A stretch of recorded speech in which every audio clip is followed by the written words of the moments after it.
Dice la palabra en el versículo 11: y esto erais algunos, mas ya habéis sido lavados, ya habéis sido santificados, ya habéis sido justificados en el nombre del Señor Jesús y por el Espíritu de nuestro Dios. En esta ocasión tenemos que poner atención al texto en su esencia y en el mensaje más importante. No que lo demás no sea importante, pero siempre en un texto hay un versículo, una palabra, una frase que son centro de atención, donde tenemos que poner nuestra atención y que rige en realidad el resto de la idea que se está planteando. Cada palabra, cada frase, cada versículo obedece desde luego a un contexto, pero en una narración como esta, en una carta como esta, tenemos que encontrar la palabra clave, el versículo clave, la esencia de este pasaje, de tal manera que estaré hablando acerca de la gracia del Señor en esta tarde, la gracia en acción, esa gracia de Dios, esa gracia maravillosa de Dios. Sé que el texto habla de una gran cantidad de pecados que se antojaría hablar de todos esos pecados uno por uno, pero sería una pérdida de tiempo, porque hemos hablado de esto ya en el pasado. Lo que tenemos que enfocar ahora nuestra atención es en la maravillosa gracia de Dios para con sus hijos. Ahí es donde tenemos que centrar nuestra atención en esta tarde. Hemos hablado de esta carta desde hace mucho tiempo y hemos traído poco a poco, y en cada predicación hay una especie de recapitulación y avance. Es una estrategia más expositiva de la predicación de la palabra, es recapitular y avanzar, para que vayamos nosotros con este hilo conductor en la proclamación de la palabra y que vayamos encadenando las ideas del apóstol Pablo, que fue inspirado por el Espíritu Santo. De tal forma que hemos hablado ya en el pasado en el capítulo 5, de todos estos inmundos, o esta gente que, llamándose hermano, ha caído en fornicación, en adulterio, en lascivia, en estos pecados sexuales de inmoralidad que ya hemos platicado en cultos anteriores. Recién el domingo pasado hablábamos acerca de esta idea que el apóstol tiene, abre un pequeño paréntesis, y va a hablar respecto de aquellas personas, miembros de la iglesia, que tienen algo contra otro hermano y van a las autoridades civiles a poner una querella, a poner una queja, y se quejan con los injustos, cuando en la iglesia debería de arreglarse todos los asuntos, que no hay ningún entendido entre vosotros, dice el apóstol. Así que dice, ya de por sí es una falta que tengan problemas entre ustedes. Entonces nos ayuda, nos llama para que vayamos nosotros, entre nosotros, a arreglar nuestras propias diferencias. Nos quedó claro el domingo pasado que de ninguna manera tenemos que ir ante los tribunales para presentar queja contra un hermano nuestro. Es más, casi ni siquiera para nadie, mucho menos para una persona que es parte del cuerpo de Cristo. Un cristiano en un tribunal atacando a otro cristiano es evidenciar es que la iglesia puede ser blasfemada, el nombre del Señor Jesucristo puede ser blasfemado, y en esto tenemos que tener mucho cuidado. Pero una cosa que es importante es que el texto de este pasaje, por supuesto, está antes del texto que estamos evaluando hoy. Y dice el pasaje allá en el capítulo 6, Pablo está diciéndole a los corintios: ¿osa alguno de vosotros, cuando tiene algo contra otro, ir a juicio delante de los injustos? Y aquí está el asunto de los injustos. Vamos a tener que hacer una definición del justo y del injusto para entender lo que el apóstol quiere darnos a entender a nosotros respecto de estos injustos. Partamos entonces para definir conceptos que van a ayudarnos en la comprensión de este texto. El primer concepto que tenemos que definir entonces es el concepto de la gracia. La gracia. ¿Qué es la gracia? La gracia es una doctrina maravillosa, es algo maravilloso que nosotros tenemos.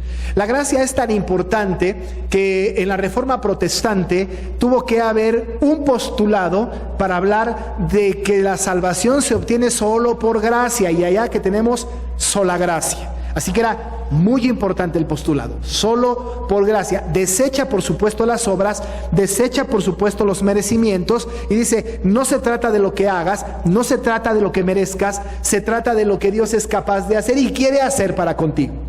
La gracia para definirla un poquito más, de manera más redonda, pudiésemos hacer esta definición.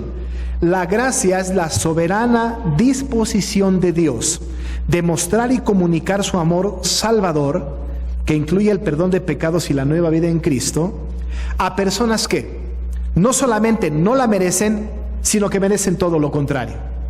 Ahora, es muy importante esta definición. Esa soberana disposición de Dios de otorgar el perdón y otorgar una nueva vida en Cristo a aquellas personas que no merecen el perdón, no lo merecen, que sin embargo merecen todo lo contrario. Así que no estamos hablando de merecimientos. Hablar de merecimientos es descartar la gracia. La gracia inmerecida va en función de la voluntad de Dios hacia aquellos que quiere perdonar y les da no lo que merecen, sino que les da una gracia inmerecida. No se merecen esta gracia, pero se merecen todo lo contrario. Y todo lo contrario, por supuesto, es destrucción, por supuesto, es el infierno, por supuesto, es dejarlos en la vida de pecado. La gracia, entonces, es un asunto que está en el control de Dios, de ninguna manera está en el control del hombre. El hombre no es dispensador de gracia. Dios el que es el dispensador de gracia. El hombre no dispensa gracia. Yo de ninguna manera, usted de ninguna manera pudiésemos perdonar el pecado de nadie. No somos dispensadores de gracia. Yo puedo entenderlo, puedo comprenderlo, pero no le puedo perdonar un pecado que ha ofendido a Dios. Pero Dios sí.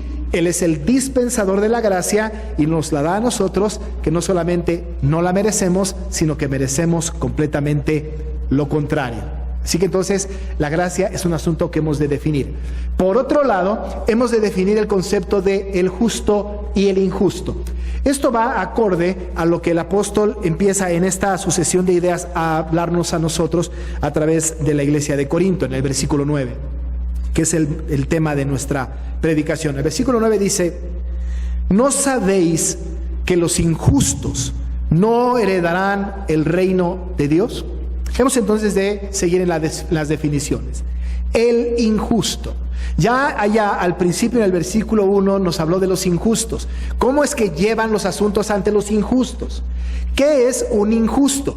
Nosotros, humanamente hablando, en nuestros conceptos del mundo hoy, podemos definir al justo y al injusto a partir de quien hace lo correcto y quien no hace lo correcto. Decimos, una persona hace lo correcto, es justo, porque hace justo lo que debe hacer. Y un injusto es lo que está haciendo lo incorrecto. Eso está bien, pero en la definición más profunda, teológicamente hablando, desde el punto de vista de la Biblia, el justo y el injusto tienen dos acepciones completamente diferentes a estas. Desde luego tiene que ver con la conducta, pero en este contexto de la palabra y en la Biblia, el justo, para empezar por ahí, es aquel que ha sido justificado por Cristo Jesús, que la justicia de Cristo ha sido imputada en aquella persona la cual fue agraciada por el Señor. El justo es aquel que tiene una declaración oficial de un ser superior que le declara justo. Una persona por sí misma, por muy bien que se porte, no puede ser justa. La Biblia lo afirma, dice en la palabra: no hay justo ni aun uno, no hay quien haga el bien. De tal manera que un hombre no puede atribuirse justicia por sí mismo, no se puede. Si llega a la presencia de Dios tratando de justificar sus faltas por sí mismo, Dios lo va a desechar. Un justo no puede declararse justo a sí mismo. El justo tiene que ser justificado por Cristo Jesús, tal y como Pablo lo enseñó a los romanos en el capítulo 5, versículo 1. Justificados pues por la fe, tenemos paz para con Dios por medio de nuestro Señor Jesucristo. Así que ese es el justo. En contraste, el injusto es aquel que no ha sido redimido. Es aquel que no ha sido imputada la justicia de Cristo en él. Es aquel que por muy buenas causas justas haga en la tierra, por muy bien que se porte en la tierra, sigue siendo injusto, porque lo que le califica como injusto es que no es regenerado. Así es que un injusto es el que no ha nacido de nuevo, pues el que sigue las corrientes de este mundo, el que sigue sujeto a su carne, a las pasiones de su carne. El injusto es aquel que no ha tenido la gracia maravillosa de Dios, porque a Dios no le plugo, para darle la salvación, y que permanece en esta condición de injusto, no regenerado, no salvo, no cristiano. Evidentemente, esta es una persona que está fuera de nuestro ámbito, fuera de nuestro alcance, que tenemos contacto con ellos, que convivimos con ellos todo el tiempo, sí, pero son gente injusta, no porque no hagan cosas correctas. Mucha gente del mundo hace cosas muy lindas, muy correctas, pero ante los ojos de Dios no son justos, porque son pecadores. A estos se refiere el apóstol San Pablo. Así que en este asunto de la definición, él está diciendo entonces a los corintios, les está diciendo: ¿no sabéis que los injustos no heredarán el reino de Dios? El asunto es quién hereda el reino de Dios y quién no hereda el reino de Dios. Debo de decir entonces que cuando se habla de el reino de Dios, estamos hablando también de entenderlo a partir del pensamiento del escritor. En los evangelios sinópticos, el reino de Dios es un estado presente, inaugurado por Cristo en su primera venida, y que está presente, que es vigente. Nosotros vivimos en el reino ahora, vivimos en función del reino ahora. En las parábolas de Mateo, por ejemplo, esto es muy notorio, sobre todo Mateo, que dijéramos que es el evangelista del reino, porque él habla constantemente de esto. Dice cosas como: el reino de los cielos es semejante a, y dice una parábola. Y el reino de los cielos es como, y dice otra parábola, citando al Señor Jesús. De tal manera que para Mateo y para los evangelistas el reino era un asunto presente, con implicaciones hacia el futuro, especialmente la vida eterna. En el pensamiento de Pablo, el reino tiene que ver con un asunto más bien futuro, un tema que tiene que ver con el final del tiempo. No se contradice con los evangelios, pero se complementa. Una visión de los evangelistas, otra del apóstol Pablo, se conjuntan y tenemos nosotros esta idea maravillosa del reino que está inaugurada por Cristo y que tiene repercusiones allá en la vida eterna. Pablo está aquí haciendo énfasis hacia adelante, y lo podemos saber por la palabra herencia, porque él está diciendo ahí: ¿no sabéis que los injustos no heredarán en el futuro el reino de Dios? Es decir, ¿qué significa? Que estos no regenerados, que estas personas pecadoras, pues, estos que están sujetos a sus pasiones y a las cosas de este mundo, si no se arrepienten, si siguen contumaz y rebeldemente en su pecado, si no vienen a Cristo, si Cristo no les salva en su corazón, estos no heredarán el reino de Dios. Es decir, no tendrán la posibilidad de la vida eterna. El apóstol está hablando de los injustos. Estos injustos no van a heredar el reino de Dios. ¿No lo saben ustedes? Y se los quiere recordar a los corintios. Por favor, entiendan. Si no lo saben o si no lo recuerdan, recuérdenlo. Los injustos no van a heredar el reino de Dios. No lo van a heredar. Cuando dice esto el apóstol, por supuesto no significa que no lo van a heredar y le emitimos un juicio sobre el injusto y decimos nunca. Un injusto puede venir a los pies de Cristo, desde luego, arrepentirse de sus pecados, cambiar su vida, y el Señor le da la herencia del reino de los cielos.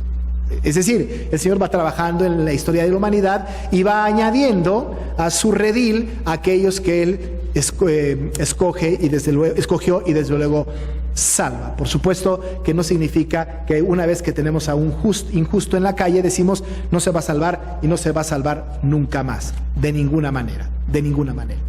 Pero el que permanece así y que llegue el fin del tiempo y sigue siendo en esta condición de injusto, de pecador, de no regenerado, desde luego no heredará el reino de los cielos, el reino de Dios, no tendrá vida eterna. Así que le dice Pablo a los corintios: no se equivoquen. No se equivoquen, no piensen ustedes que aquella persona injusta, que se porta muy bien, que hace las cosas correctas, que tiene una conducta moral intachable a los ojos del mundo, pero no es regenerado, va a heredar el reino de Dios. No se equivoquen. ¿Cómo lo dice él? No erréis. Y a partir de esto nos da 10 características o 10 pecados que cometen los injustos. 5 que tienen que ver con inmoralidad sexual y 5 que tienen que ver con pecados sociales. 5 y 5, 10 en realidad. Ahora, lo que él hace es los numera. Dice, no erréis, no se equivoquen. Ni los fornicarios, ni los idólatras, ni los adúlteros, ni los afeminados, ni los que se echan con varones. Ahí hay 5 características de los que tienen pecado inmoral. Estos, injustos, los que están en la calle, los que tuvieron su marcha ayer por aquí, que no quieren convertirse al evangelio, que tienen en su corazón este asunto, no heredarán el reino de Dios. No se equivoquen. Los fornicarios, aquellos que cometen toda clase de perversión sexual y no quieren arrepentirse, no van a heredar el reino de Dios. Los que son idólatras, y hemos de recordar, porque lo prediqué hace algunos meses, que cuando la gente llegaba a Corinto, allá en Corinto, un gran balneario al sur de Grecia, en donde la gente iba a vivir a lo Corinto, iba a disfrutar de las libertades y del libertinaje, la depravación y la inmoralidad, llegaban allá y estaba la famosa diosa Afrodita, la diosa del amor, y había prostitución y había toda clase de desenfrenos. La gente le encantaba ir allá. La idolatría tenía que ver con esos permisos acerca de las cosas inmorales sexualmente. Bueno, pues Pablo lo añade: ni los idólatras, estos no se equivoquen, no van a heredar el reino de Dios. Ni los adúlteros, aquel marido, aquella esposa que tienen relación con otra persona. Ni los afeminados, ni los que se echan con varones. Vamos, los homosexuales no van a heredar. No se equivoquen, no van a heredar el reino de Dios. No lo van a hacer. Los injustos en esta condición no van a heredar el reino de Dios. A usted y yo hemos escuchado noticias. En Estados Unidos hay un gran revuelo por esto. Ahora se están casando los homosexuales en las iglesias. Está permitido las bodas homosexuales. En México ya también está sucediendo esto, ¿no es cierto? Quizá les vendría bien esta palabra a los tribunales, ¿no es cierto? Decirles: no se equivoquen. Ellos no van a heredar el reino de los cielos. No se equivoquen. De tal forma entonces que dice Pablo: no erréis. Numera 5 pecados de inmoralidad sexual. Pero luego añade 5 pecados que tienen que ver con las relaciones y la sociedad. Dice: ni los ladrones. No creo que tengamos que definir esto. Ni los avaros. Creo que también está claro. Ni los borrachos. Más que claro. Ni los maldicientes, aquellos que con su boca dicen maldición. Y no solamente son palabras soeces, incluso el chisme, la mentira, la calumnia, levantar falsos, tiene que ver con esto. Los maldicientes, ni los estafadores, dice él, heredarán el reino de Dios. No se equivoquen. Cuando estas personas injustas continúen en este pecado o en estos pecados, no van a heredar el reino de Dios. No lo van a poder heredar. No erréis. El apóstol está siendo contundente a los corintios, que son justos, que son salvos. Les dice: no se equivoquen. No defiendan causas de la tierra, no defiendan causas del mundo. No se equivoquen. Ninguno de nosotros puede ahora, debe ahora ir a favor de estas corrientes, porque estaríamos equivocándonos. Y Pablo dice: no erréis. No se equivoquen. Ellos no van a heredar el reino de Dios. Si tenemos que relacionarnos con ellos, es para señalarles su error y decirles: vengan a Cristo, el Salvador. No erréis, dice la palabra. Y de ahí el apóstol nos lleva entonces a la idea central de su pensamiento. Y entonces les dice a ellos, en la iglesia en Corinto: amados hermanos de Corinto, ustedes vienen de este mundo. Ustedes vienen de este mundo. Pablo llegó a Corinto a predicar el evangelio y se encontró con una ciudad inmoral. Y predicó el evangelio. El evangelio convirtió gente, cambió el carácter de la gente, cambió el camino de las personas. Y lo dice de una manera maravillosa, porque lo que dice el apóstol es, versículo 11: y esto erais algunos. Ahora, no dice la Biblia y estos eran algunos. Dice y esto. La traducción del lenguaje actual traduce: algunos de ustedes eran así. Esto es muy importante, porque esto habla del pecado concreto. Esto, fornicadores; esto, adúlteros; esto, idólatras; esto, afeminados; esto, borrachos; esto, ladrones; esto, estafadores. Ustedes eran esto. Esto eran ustedes. Es muy importante porque nosotros podemos entender entonces que la iglesia en Corinto se constituyó de una gran cantidad de personas pecadoras, pero redimidas por Cristo. La gracia del Señor es tan maravillosa que no hay pecado alguno tan grande que esté por encima de la gracia. La gracia está por encima del pecado más grande que se pueda usted imaginar. Seguramente dentro de la iglesia había personas que habían venido del mundo y que habían sido cualquiera de estas características, una, dos o todas. Y habían venido a los pies de Cristo, el Señor los salvó y su gracia fue muchísimo más grande que el pecado que estaban cometiendo. ¿Será que una persona que es adúltera no tenga más remedio? ¿No le puede alcanzar la gracia de Dios? Claro que sí, porque la gracia es más grande, más alta que el pecado del adulterio. ¿Es que un homosexual no puede cambiar su vida y venir a Cristo? Claro que sí, porque la gracia del Señor está por encima de su pecado. Cualquier pecado, el borracho, el ladrón, el idólatra, el estafador, el maldiciente, ese pecado puede ser perdonado porque la gracia del Señor está por encima, es más grande que cualquiera de los pecados. Cualquiera de los pecados. Nosotros tenemos unos vecinos aquí en artículo 123 y luego por aquí por Humboldt. Tienen su estopa y aspiran solvente. ¿Será que el Señor, la gracia de Cristo, pueda alcanzarlos a ellos? Claro que sí, porque la gracia de Cristo está por encima de su pecado. El pecado de ninguna persona está arriba de la gracia. La gracia siempre está encima, está por encima, kilómetros encima de cualquier pecado que nos podamos imaginar. Y Pablo le está diciendo a los corintios, todo esto eran ustedes. Y luego dice en este verbo que hay que entender el tiempo del verbo, dice, esto erais ustedes, lo que eran antes. Desde luego que podemos leer implícitamente, ahora ya no lo son. Lo eran, ahora ya no. Ya no. Es que yo fui un borracho y un adúltero y un esto. Sí, erais. Esto eras, ya no. Porque la gracia de Cristo, ya dijimos, no solamente nos da lo que no merecemos, sino que no aplica sobre nosotros lo que verdaderamente merecemos. Extiende su gracia, nos otorga el perdón, carga nuestras culpas y perdona nuestros pecados. Pero así éramos antes. Qué triste es cuando de repente vemos a una persona decir, pero es que este hermano yo lo conocí antes, era un borrachote. Sí, pero eso era antes. Antes. En su vida pasada. Pablo a los Efesios, pensando en esto, les recuerda y les dice en un texto maravilloso, Efesios 2, 1 y 3.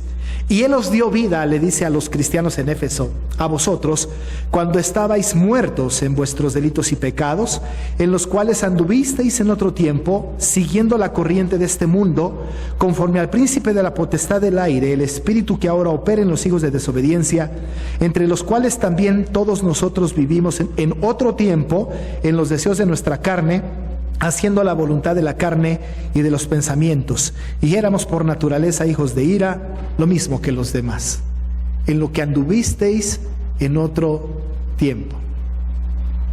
A nosotros, hermanos, el Señor nos sacó de la condición de muerte. Antes estábamos así.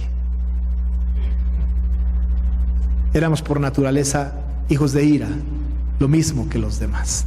Estábamos muertos en nuestros delitos y pecados en otro tiempo, antes. Y Pablo le dice a los corintios, y esto, dice él, y esto erais algunos. Algunos de ustedes eran así. Pero ya no son así. ¿A qué se debió? ¿Por qué ya no son así? ¿Es que tomaron una decisión importante? ¿Es que el hombre pudo haber dicho, ya no voy a ser adúltero de ahora en adelante? Ya no voy a ser maldiciente, de ahora en adelante voy a dejar de ser maldiciente. El hombre que vive en pecado y que está bajo la potestad del príncipe de las tinieblas no va a cambiar por voluntad propia, y si cambia será un cambio moral que no le va a redundar en la herencia del reino de Dios, porque no ha sido regenerado. No puede. ¿Cómo? ¿A qué se debió que ya no eran así? Lo que el apóstol Pablo entonces ahora quiere hacer es descartar la posibilidad de la soberbia y del orgullo, o que aquellos corintios dijeran: ay, qué bueno que decidimos ya no ser así. Lo que va a hacer el apóstol entonces es que va a dictar una doctrina maravillosa de la gracia en pocas palabras. Juan Calvino, citando el versículo 11, dice que se pudiesen escribir tomos y tomos y tomos de este versículo solamente por el contenido doctrinal, específicamente en el tema de la gracia. La gracia tiene que ser predicada, la gracia tiene que ser entendida. Ciertamente había toda esta clase de pecados y de allá el Señor nos sacó. Antes así estábamos, pero ya no más. ¿A qué se debió? ¿Por qué usted ya no está así? ¿Por qué ya no sigue con estos pecados usted? A lo mejor luchando un poco, pero ya no. ¿A qué se debió? El apóstol explica. Mas, dice él, ya habéis sido lavados. Habéis sido es que alguien lo hizo en nosotros. Si lo hubiésemos hecho nosotros hacia nosotros mismos, hubiera dicho: ya ustedes se lavaron a ustedes mismos. Pero no lo dice. Dice: ya habéis sido lavados. ¿Cómo es que ya no somos así? Pues ya somos lavados. La expresión de lavados es tan importante, la predicaba yo hace 15 días cuando predicábamos el Salmo 51. Tan importante porque lavar tiene que ver con poner la ropa, por ejemplo, tan sucia. Las mamás lo entienden, cuando el hijo sale a jugar y llega con la ropa llena de lodo, o el niño se echó el chocolate en la camisa blanca de la escuela, va a la lavadora. Bueno, ahora hay lavadoras eléctricas y automáticas, pero no, va a la batea y va ahí al lavabo, y entonces en esto está talle y talle y talle y lave y lave y lave, y percata hasta que no queda ni una manchita del chocolate o del lodo o de la suciedad. Dice: está limpia, pero tuvo que lavar y batallar y frotar y frotar y frotar para quitar la mancha. Pues dice la palabra del Señor en el Salmo 51 verso 2, David pidiendo perdón al Señor por su pecado: lávame más y más de mi maldad y límpiame de mi pecado. Lávame más y más nuestros pecados, todas aquellas cosas a las que estábamos nosotros sujetos porque estábamos muertos, fueron lavadas. No hay más manchas. Nuestro corazón está más blanco que la nieve. No hay mancha. No hay nada que lleguemos ante la presencia del Señor y diga: todo bien, pero tienes una manchita ahí en el pantalón. No hay mancha. No hay mancha, porque hemos sido lavados, completamente lavados. Ha sido borrado, removido nuestro pecado. Fui adúltero, fornicario, maldiciente, ladrón, estafador, pero fui lavado. No más, estoy limpio. Por eso ya no soy así. Y yo no me lavé solito, alguien me lavó. Además añade: ya habéis sido santificados. Qué cosa maravillosa. Ya dijimos nosotros que la gracia de Dios está por encima del pecado más grande. Y cuando el Señor nos ha llamado y nos entra o nos pone en comunión con Él, nos pone para que nosotros vivamos en un proceso de santificación. Es decir, nos santifica, nos aparta de este mundo perverso y nos pone en un mundo distinto. Y aun cuando seguimos en este mundo y en esta realidad, ya nuestra ciudadanía está en los cielos. Ya no vivo yo, Cristo vive en mí. Ahora yo hago las cosas que a Dios le agradan. Ahora soy consciente de que tengo que obedecer a mi Señor, que me ha perdonado mis pecados. Y en la santificación, a través de la palabra, a través de la Santa Cena, del bautismo, a través de la oración del cristiano, nosotros somos limpiados, somos santificados, vamos caminando llanamente ante un camino, ante un mundo que es bastante agresivo para con nosotros. Hemos sido santificados porque el Señor nos apartó y nos puso en una comunión plena con Él. Usted y yo hoy, ahorita, en este lugar, estamos en este proceso de santificación, en su casa, en el trabajo, en la escuela, tomando el taxi, haciendo un examen, donde sea, está en ese proceso de santificación, porque está Dios en un contacto directo con usted. completamente directo. Está usted en la presencia de Dios en toda su vida. No hay un solo momento en donde Dios se aleje de usted. Estamos en su presencia, y estar en su presencia es estar en este medio, en este proceso de santificación, en donde Dios va dirigiendo nuestra vida a través de su palabra para que caminemos este mundo tan difícil en los caminos del Señor. Dice la palabra: ustedes ya fueron lavados, ya fueron santificados. Pero además han sido justificados. No por nosotros mismos, sino porque el Señor nos ha declarado justos. Debemos entender la doctrina de la justificación, porque la doctrina de la justificación tiene que ver con un acto decretivo de Dios hacia nosotros. Ninguno de nosotros pudo haber elegido ser justo o justificado. Señor, ahora he decidido que voy a ser justificado. No, Él tiene que justificarnos a nosotros. Y Él nos justificó.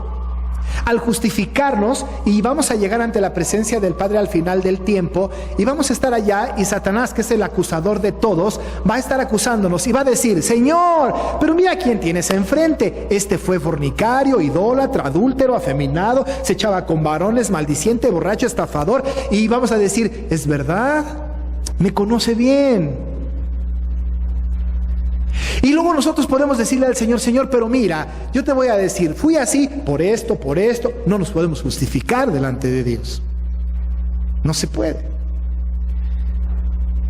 Pero entonces viene el abogado defensor. Porque, hermanos míos, si alguno de vosotros hubiere pecado, abogado tenemos para con el Padre, a Jesucristo el justo. Y entonces Él viene a nuestro rescate y nos dice: ciertamente es así de pecador, pero yo morí por Él. Yo le justifico todas sus faltas. Y si tienes una ira que descargar con Él, descárgala en mí. La ira de Dios tiene que ser descargada a fuerza. Y la ira de Dios se va a descargar, y se descargó en Jesucristo, pero no más en mí, porque he sido justificado por la sangre de Cristo. He sido justificado por Él. Y ninguna condenación hay para los que estamos en Cristo Jesús. Ninguna condenación. ¿Cometí alguno de estos pecados? Sí, seguro que sí. Pero ya he sido lavado, ya he sido santificado, he sido justificado. Ninguna condenación hay. No nos podemos acusar a nosotros mismos.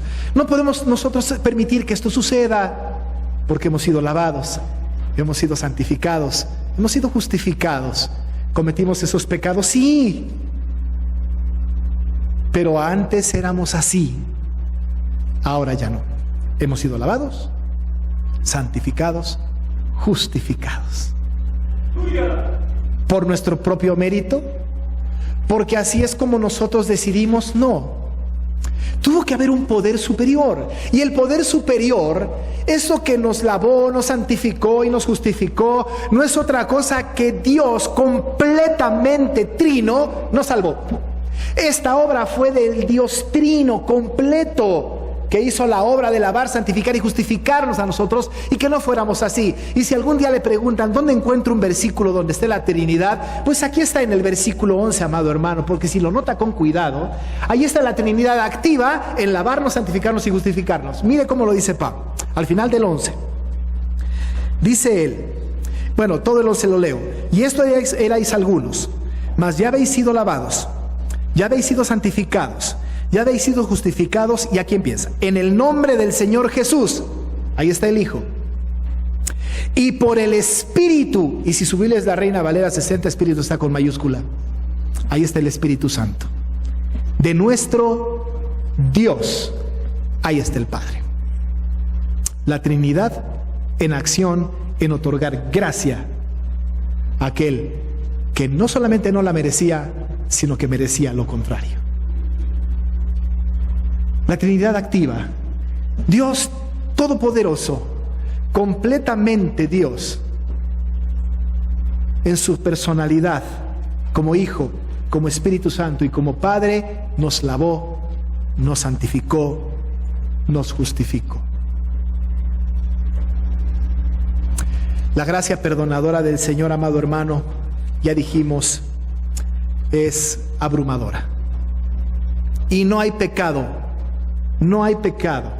más grande que el poder de la gracia salvadora de nuestro Señor. Un ejemplo muy concreto, y con esto termino, está en el Antiguo Testamento. Dios extendiendo su gracia sobre un rey, Manasés. Manasés reinó en el reino del sur, en Judá. Hijo de Ezequías, maravilloso rey, un hombre temeroso de Dios. Pero Manasés no fue igual. Manasés hizo lo malo delante de Dios. Adoró a los Baales, edificó altares para las estrellas del cielo en los atrios del templo, sacrificó a su hijo, practicó la hechicería y la adivinación, colocó una imagen labrada en el templo de Dios, descarrió al pueblo y derramó sangre inocente. Este era Manasés. No tiene perdón de Dios.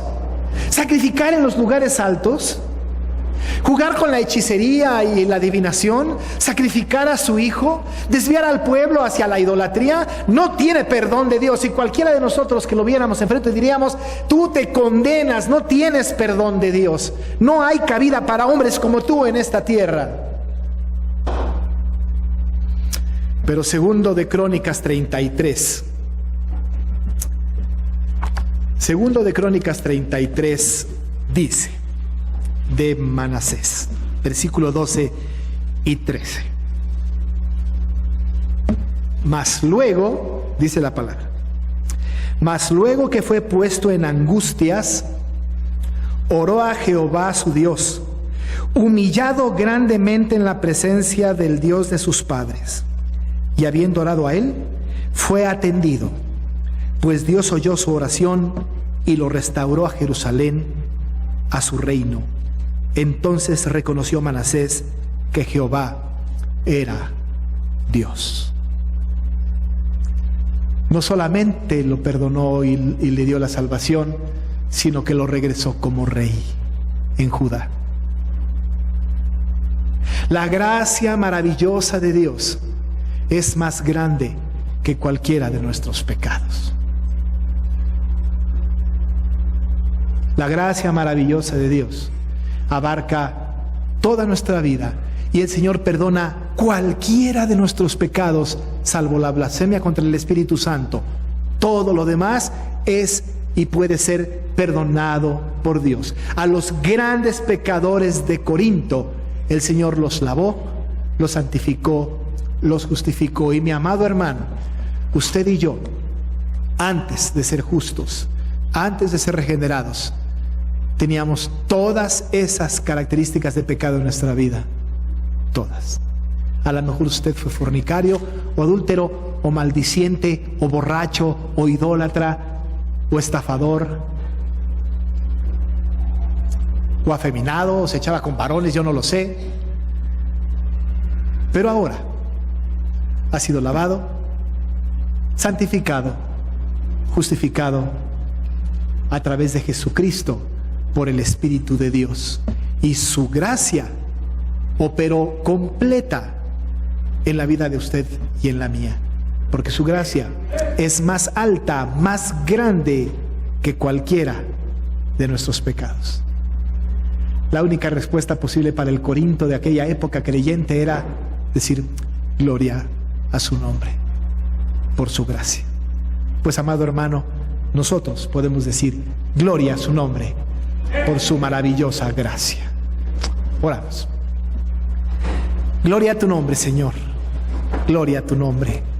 Porque nosotros no merecíamos tu gracia. Merecíamos lo contrario. Merecíamos el castigo.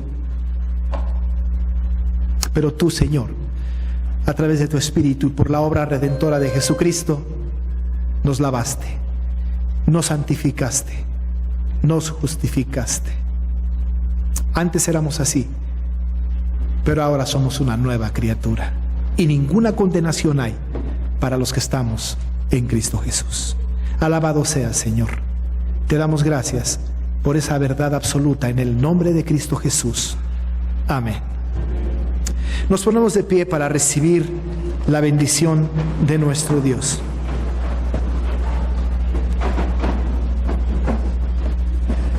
Y ahora que la gracia de nuestro Señor Jesucristo, el amor de Dios el Padre y la comunión con el Espíritu Santo sea con cada uno de ustedes desde ahora y para siempre. Amén.